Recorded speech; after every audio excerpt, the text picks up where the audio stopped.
कुछ कहा नहीं जाता, दर्द मीठा है पर सहा नहीं जाता। मोहब्बत तो उनसे इस कदर जुड़ गई है, मोहब्बत तो उनसे इस कदर जुड़ गई है, अकेले रहा भी नहीं जाता, अकेले रहा भी नहीं जाता। कहारावा रे हे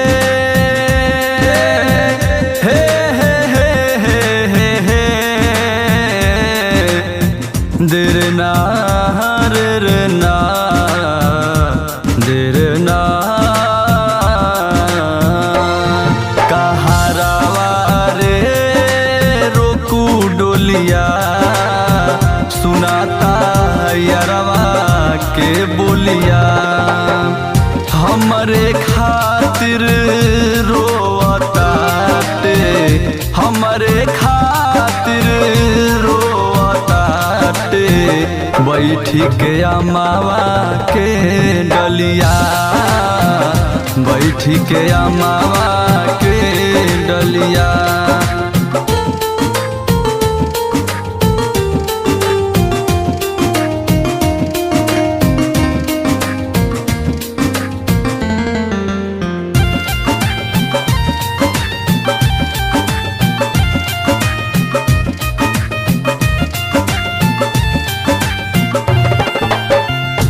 पैनी प्यार में वो वादा ना निभा पैनी, अपना दिलावा के बतिया बताना पैनी। संग घुमल संग रहल याद बहुत आवे, हमरा से वो भेंट करेला आवत रहे घरे। भेंट न होई और जहिया होई सुहाग रतिया। कहारावा रे हे हे हे हे हे देर ना रे ना देर ना कहारावा रे रोकू डोलिया सुनाता यारवा के बोलिया।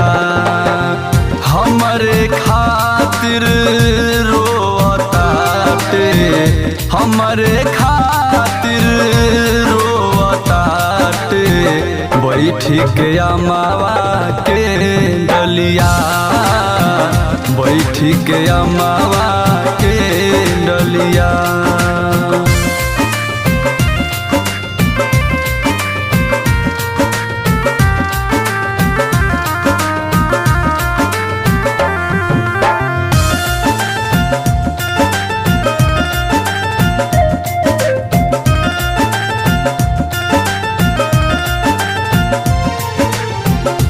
जान जान से मिले खातिर बेचैन बा, सूरतिया देखे खातिर तरसत नैन बा।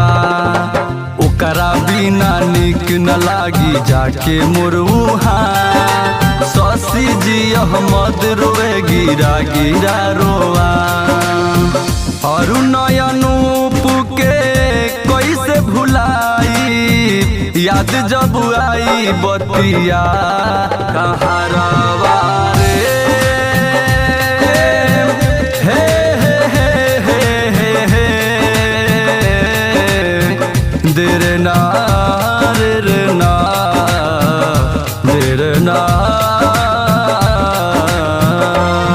कहारावा रे रोकू डोलिया सुनाता यारवा के बोलिया।